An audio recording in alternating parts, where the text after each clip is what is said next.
We all know the potential of generative AI is huge, but getting the most out of it isn't just about knowing what to do, it's about knowing what not to do. Today, we're going to dig into the common mistakes that can really hold you back, so you can turn this technology from just another tool into a true creative partner.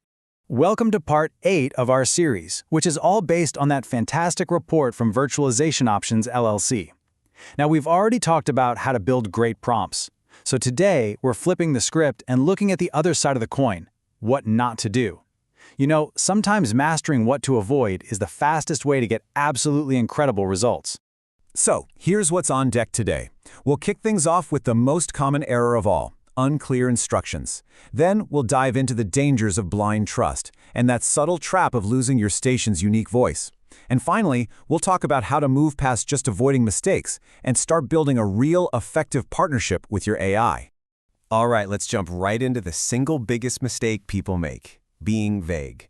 Honestly, the best way to think about your AI is like a brilliant, super eager intern. It wants to do an amazing job for you. But here's the catch. It absolutely cannot read your mind. If you give it vague input, you're always going to get vague, uninspired output back. Okay, just look at this. The difference is night and day. On the left, write a promo for the morning show. I mean, what are you going to get back? Something so generic it's basically useless. But now, look at the right. You gave it the show's name, a 30-second length, an upbeat, energetic tone, and the key hooks, the no-repeat workday and the giveaway. You've just handed it a professional creative brief. And that's the difference between a throwaway first draft and copy you can actually work with. The details are everything. Okay, let's move on.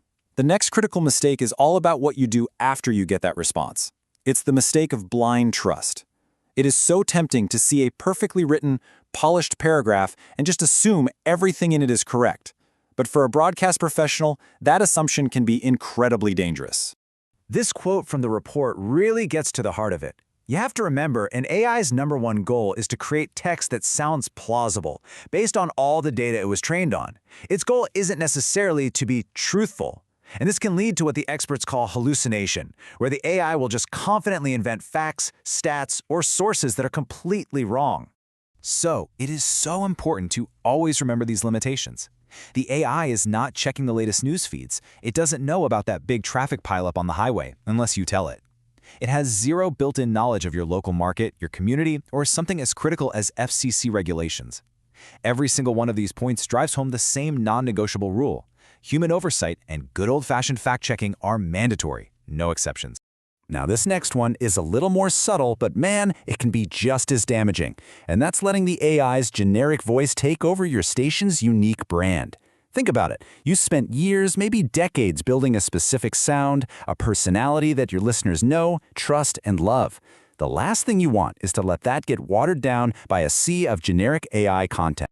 This question right here, this needs to become your team's mantra. Every single time you get a script, a social media post, or even a programming idea from an AI, you have to stop and ask, does this sound like us? Does it have the personality of our morning host? Does it match the energy of our station's brand? Does it talk to our listeners in a way they'll recognize? If the answer's no, it's your job to get in there and fix it until it does. Always remember, the AI is a tool in the studio. It's not the talent behind the mic. It can generate content, but it can't generate authenticity. It can't replicate that genuine human connection you have with your audience. That right there is your most valuable asset, and the AI is here to augment your talent, never ever to replace it. Okay, so we've spent a lot of time on what not to do. Let's flip this around. How do we actually get it right? How do we go from just dodging these common mistakes to building a solid set of best practices that makes AI a truly reliable and effective partner in our daily work? This right here, this is your everyday playbook. Think of it like a pre-flight checklist before any AI-assisted content goes live. Step 1, verify every single fact. Step 2, review the tone. Ask that question, is it us? Step 3, make sure it aligns with all your legal and compliance standards. 4, and this is a big one, does this actually serve our listeners? And finally, step 5, nothing goes on the air until a qualified human professional gives it the final approval. This isn't about slowing down, it's about quality control. And all of that brings us right here, to the perfect way to think about our goal. We need to treat AI as a creative partner. It is not a magic box that just spits out perfect content.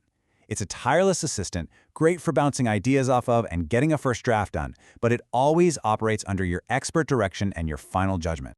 So I'll leave you with this question to really think about.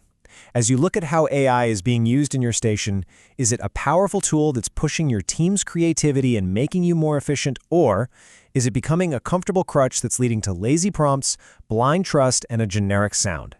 The answer to that question is going to determine your future success with this technology.